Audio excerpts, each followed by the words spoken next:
Des audiences publiques ont débuté aujourd'hui à Washington sur l'avenir de l'accord Canada-États-Unis-Mexique ou la CEUM avant son premier examen conjoint prévu en juillet prochain, soit 6 ans après son entrée en vigueur. Une poignée de représentants canadiens témoigneront lors des audiences organisées par le Bureau du représentant américain au commerce, plaidant en faveur du maintien de l'accord. Ces audiences surviennent alors que les inquiétudes s'intensifient quant à la possibilité que le président américain Donald Trump décide de se retirer carrément de l'accord. Alors, dans quelle mesure est-ce que ce risque est réel et comment le Canada devrait-il réagir? William Pellerin est avocat spécialisé en commerce international chez Macmillan et il me fait plaisir de le recevoir en studio. Bonsoir, monsieur. Ça fait plaisir. Alors, commençons avec l'importance d'abord de ces consultations, particulièrement en ce qui a trait à ceux qui espèrent convaincre l'administration Trump de maintenir l'accord en place. Oui, c'est vraiment une belle opportunité pour plusieurs parties prenantes de se prononcer, d'avoir une audience des membres du Congrès, de la USTR, donc le Trade Representative américain, vraiment de se mettre devant l'administration ici pour réitérer les bénéfices de l'accord. C'est sûr que différentes personnes ont beaucoup de difficultés à se mettre devant l'administration. Hein. Ils ont beaucoup de dossiers, toutes sortes de parties prenantes. Alors, c'est vraiment une opportunité en or. Mais dans quelle mesure est-ce que vous croyez que ça présente vraiment l'occasion de pouvoir convaincre l'administration Trump? Parce que c'est un processus qui est exigé, mais est-ce que ce sera vraiment... Et c'est ce qui est intéressant. Donc, je pense que d'une partie, c'est vraiment de convaincre davantage d'autres parties prenantes, comme les membres du Congrès américain. Et on va voir dans les prochains mois de quelle façon les membres du Congrès américain ont davantage de pouvoir que la Maison-Blanche. On a vu que les derniers mois, c'était vraiment tout ce que la Maison-Blanche voulait faire et il réussissait à faire.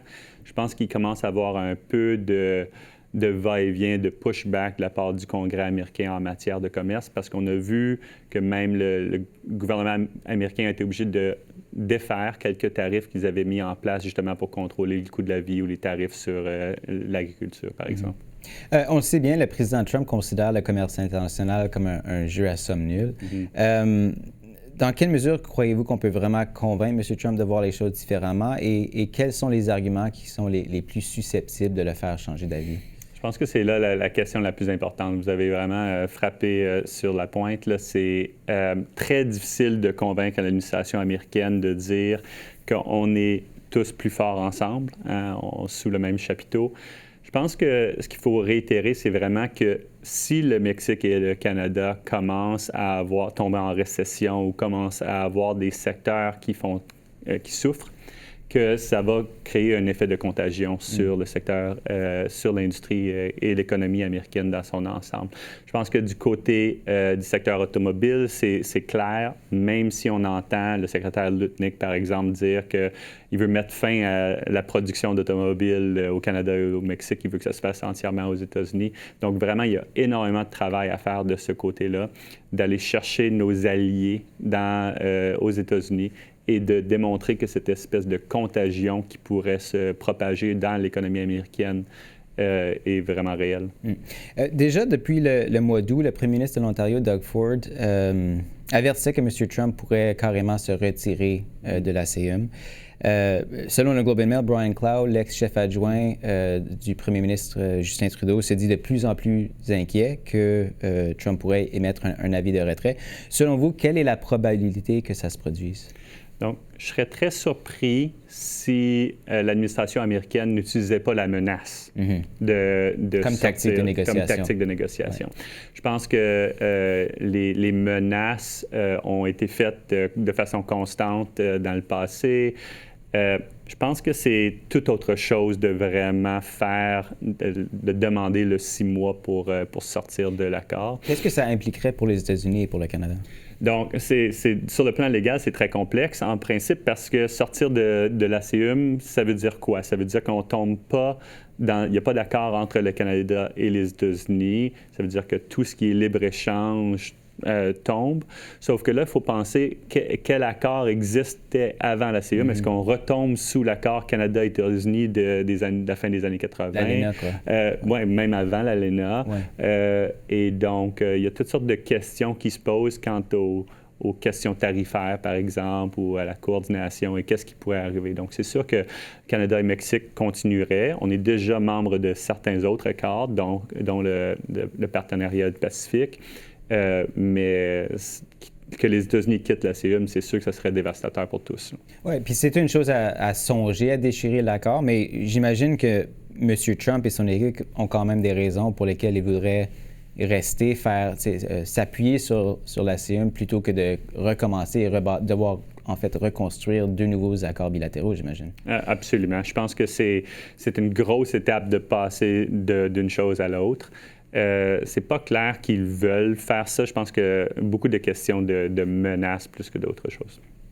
On sait bien, évidemment, M. Trump va exiger des concessions. Selon vous, à quel point... en fait, d'abord, si vous pouvez nous donner une idée peut-être des concessions qui seraient pour lui les plus importantes. Je pense que le Canada a quand même avancé plusieurs concessions dans les derniers mois sur la taxe digitale, entre autres. Mais je pense que ce qui reste vraiment, c'est la question de la gestion de l'offre. Et quel niveau de tarif est-ce qu'on peut accepter pour l'avenir. Alors, je pense que ce que les États-Unis cherchent, c'est à concrétiser un tarif de base qui pourrait être imposé contre le Canada et le Mexique pour donner un gain à l'industrie américaine, de la façon que l'administration Trump voit ça. Alors, vraiment sur l'acier ou sur les automobiles. Donc, ça, c'est les points les plus importants. Donc, ce qui reste comme la gestion de l'offre, secteur des produits laitiers, secteur automobile en termes de concessions sur et un tarif, mais aussi sur les règles d'origine. Donc, combien de contenu américain est-ce qu'il doit y avoir dans une automobile fabriquée au Canada? Et est-ce qu'on a une idée justement du niveau de ce tarif de base que l'administration Trump souhaite obtenir? On n'a pas d'idée claire par rapport au Canada ou au Mexique, mais on a un petit peu une idée parce qu'on a vu d'autres négociations avancer avec d'autres pays. Donc, on a regardé ce qui se passe avec la Corée, avec le Japon, avec l'Union européenne, avec l'Angleterre, Royaume-Uni. Donc, il y a toutes sortes d'indices potentiels.